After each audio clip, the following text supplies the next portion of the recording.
As I'm in the position of chair this week, I would like to take advantage. Not for long. Dr. prescribed me some very serious drugs. What else is new?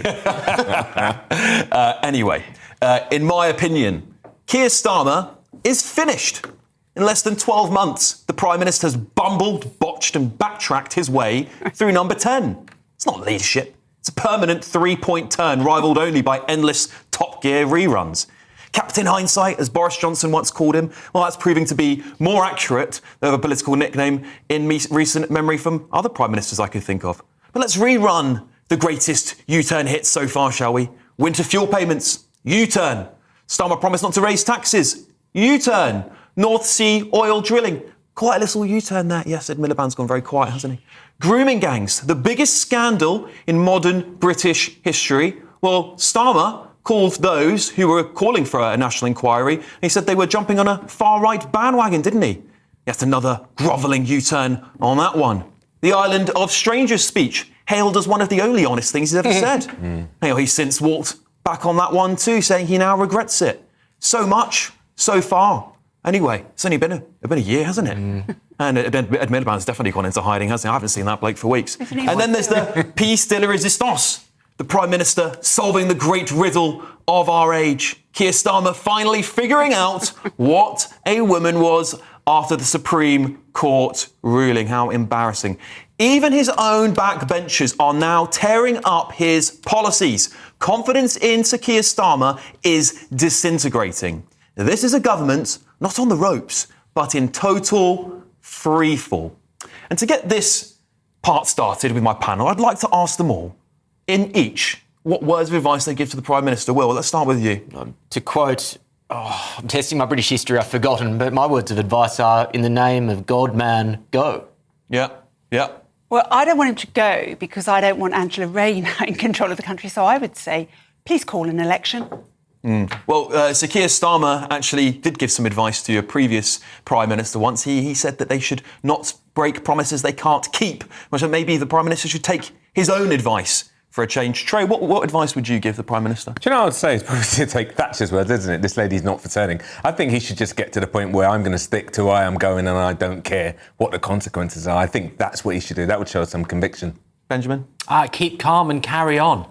Carry on what? You turning? Carry on. Carry on not delivering? Because I think he's a very calm person. I think he's a level-headed person, and I think he's got a long-term plan, to borrow a phrase that David Cameron once had. Yeah, that long-term plan is it seems to be very short term, for doesn't a it? couple of years and then try and rescue it. That Observer interview this week was so fascinating because I continue to be amazed at the lack of political nous of this government. Yeah. Like, it was so obvious. You had the photo of him with the kitten. You had the photo of him with his wife. They're all just desperately trying to say, he's not a robot, he's a real person. And it's so insulting to our intelligence. But then you add on to that, the one thing we all think about him is that he doesn't have any sincere beliefs, and as a result of that, he's willing to go this way and that.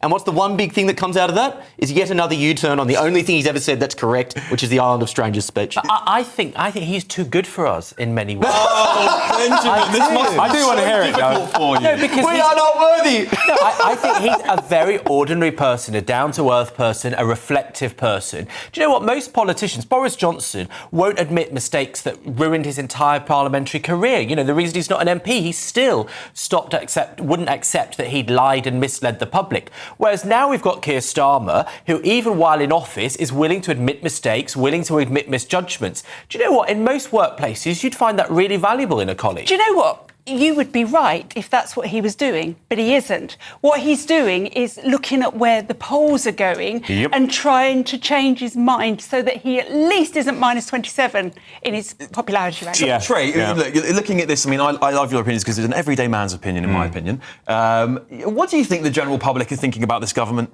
I think it is. I think Dr. Rennie is absolutely right. They're looking at the polls and thinking, let's do that. Or what they're saying on TikTok, let's do that. That's what I think people are saying. It seems cynical. It doesn't seem sincere. But there is another side to that, though. I mean, all politicians do that. And you can say, oh, are they following the polls? People always used to say Tony Blair was obsessed with focus groups. But the other side to that is, isn't this how democracy is meant to function? You know, the grooming gang uproar, he listened to that and he amended where the government was. Surely that's what you want. Can I tell you, my biggest problem, Benjamin, is that the Prime Minister only seems to act, not even off of focus groups or from the communication from the public, he only seems to react when a court order a judge has told him. I mean, the grooming gang, the National Inquiry, what was it, to take a QC to do a full report, which was months. We all knew we needed a National Inquiry, for goodness sake. It took him months and waited for the QC and OK, we'll do it now. It seems to be the case he can only take orders, the same as the Supreme Court. He didn't know what a woman was until the Supreme Court ruled it. Well, he respects law and order, which is better than Boris Johnson ever managed, so I think we've had an upgrade there. But do you know what? It would have been politically, it would have been easy for him to just say, yes, have a massive inquiry, let's spend a fortune on it.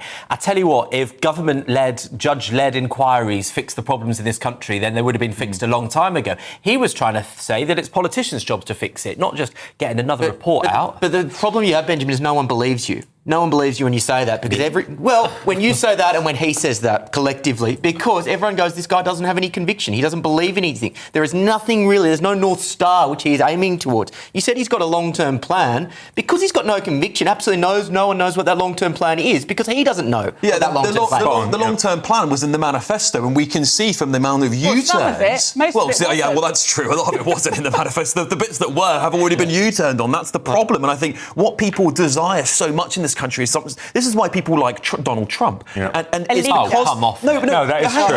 Hear me out. That is true. He won in a landslide in America. And where the British people see it the same way. But hear me out for a second, because I think this is the reason why Farage does well, and because he's the British Donald Trump, in my opinion, is that he says things in a way that people trust and believe, because he has been a man of his word for the last decade. Conviction politician. Yeah. Donald Trump can't decide what the tariffs are on the second biggest economy in the world, China, from 1 hour to the next hour. Because he believes in he doesn't believe in anything. The guy came to the election last year saying he wants no wars and no violence, and then he spent the whole time, not that I actually disagree with this, but he spent the whole time involved in wars and other countries' business. How is that doing what he's No, I disagree. I think Will's right. There's a sense of a northern star with Donald Trump. You get a sense. And I don't agree with a lot of the stuff that he's doing, let me just say. But what I like about him is I kind of get a sense exactly where he's going to go. Where Starmer's going to keep flip-flopping, and that's what I don't like. Especially someone in the left, like a floating voter. I think, can I trust that? Talking of northern stars, Angela Rayner seems to be smooth. Yeah, very smooth. Learned from the best. So, do you think she's gunning for the top job, Benjamin? Of course she is. Of course she is. Well, do you know what? I think there's a bit of sexism in being annoyed at that, right? I'm not annoyed by it. No one's annoyed by it. No one's annoyed. I'm asking you whether she's after his job. Where did that come from? I think she, yeah. Nice try, Benjamin. Nice try. I don't know if she's... I think women taking the top job is a great thing, as Dr. Renee last week, didn't Dr. she? Renee, the Angela Rayner of this panel. That's the nastiest thing anyone's ever said to you on this show. Below the belt. But I don't reckon she's gunning for it, because if she tried to go for it now, it wouldn't work. Okay. But I reckon she wants the top. Of course she does. Okay, right. We've got to wrap it up there.